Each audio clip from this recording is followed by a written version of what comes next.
take. Do you trust him to lead a championship team? No, I think Luka is one of the most talented players I've ever seen in the history of the game, but I think he has losing habits. I think he has bad habits. His impact on the game is not aligned with the statistical output.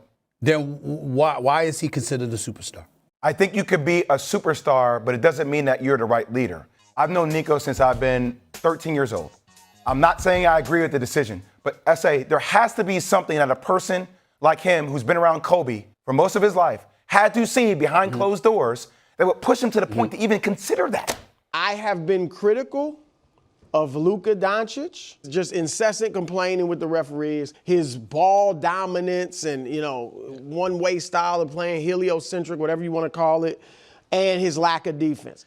There was no reason for Luka to be on the court if there's a timeout before that possession. None whatsoever, especially because the Lakers had a timeout of their own where if they were to have scored early, you can just call timeout yourself and get him back on there. That does not fix all of the Lakers' problems. It's not all of it. I agree but with I'm just going to admit to the audience, I fell asleep last night before this game ended. So did Luka. So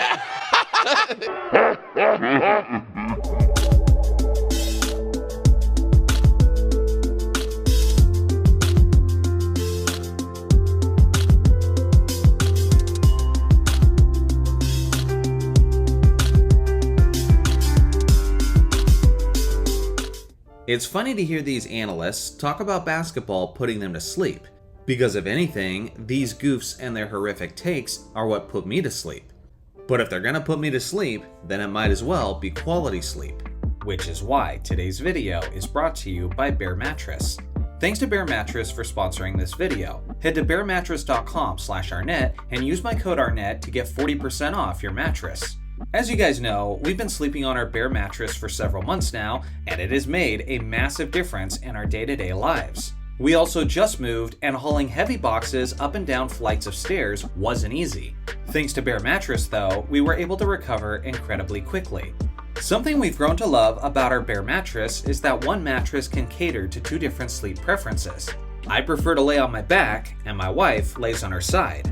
In order to get a mattress that would suit both of us, we used Bear Mattress's sleep quiz. We were matched with a King Firm Elite Hybrid Pro, which has made getting into bed the best part of our day, and leaving it in the morning one of the hardest. Even our toddler insists on taking her naps on our bed. And because all of Bear's mattresses are created without the use of harmful chemicals, we rest easy, knowing that there will be no off-gassing. Bear Mattress also offers both free shipping right to your door within the US and a 120-night sleep trial, so you get more than 3 months to make sure you love it. On top of that, they have a limited lifetime warranty, so you can rest easy knowing you're covered. I love my Bear mattress, and I think you would too. If you're looking to get the best sleep in your active lifestyle, head to bearmattress.com/Arnett and use Arnett to get 40% off your Bear mattress. This is higher than what is being offered on site, so check them out while you can. After checkout, you can support my channel by telling them that I sent you in their post-purchase survey. So one of my old best friends reached out to me, and me and him hadn't talked at length in years. We just kind of went our separate ways in life, and both of us are bad at staying in touch when things are busy. And newsflash, men above the age of 30 are always busy. But every once in a while, he has a basketball thought that he just can't help but bring to my attention, and see how I feel about it. He made a statement that many will see as a hot take. He said, "Please tell me the difference between Luka Doncic and James Harden, because I don't see a difference." Now I had to think for a while about this comparison. Without reading into his comment too much, I decided to respond plainly. One has led a team to the NBA Finals. One is still 26, while the other is 36. So Harden's legacy is mostly set in stone, while Luka is still writing a story. Luka generally plays better in the postseason, while Harden plays far worse. Now I could have left it there, but after pondering it a bit more, I decided to elaborate. I said, honestly, the differences kinda end there though. Stylistically, they're basically the same.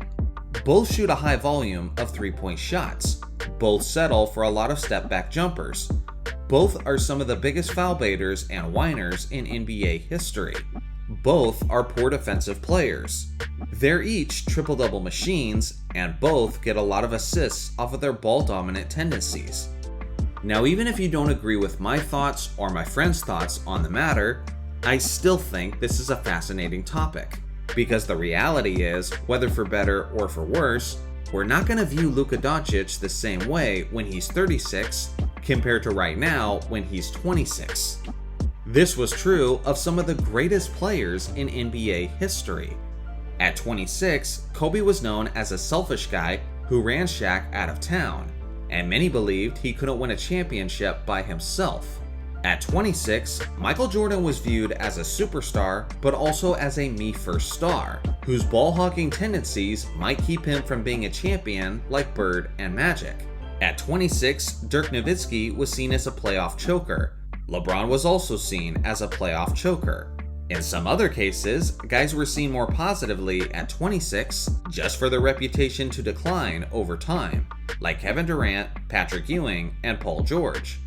All this goes to say, the general perspective of a player can change drastically over time, and part of me wonders if that's what we're seeing right now with Luka Doncic.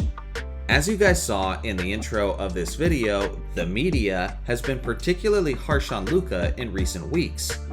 The Lakers are seriously struggling, as they've dropped to the 6th seed and they've lost 5 out of their last 7 games. And the quote, chemistry of the squad is clearly awful. Now with that being said, I do think nearly all of that slander aimed at Luka is very undeserved. In his most recent game, he literally dropped 41, 8, and 8 and didn't miss a single shot in the 4th quarter. Yet he has to wake up to hear Nick Wright and Chris Broussard saying this. I fell asleep last night before this game ended. So did Luka. So. Okay. Yes, Luka is not a great defensive player, and people will quickly bring that up in order to place the blame upon him. But he wasn't a great defensive player when his Mavericks made it to the NBA Finals, and that lack of defense wasn't holding the Lakers back early in the season when they were winning without LeBron James. Ask anyone who was a Lakers fan before LeBron showed up, and they'll tell you that they're ready to move on from this marriage. So in short, no, I don't place this blame on Luka like much of the media has been doing. But I'm just one guy, and I alone can't control the narratives about star players.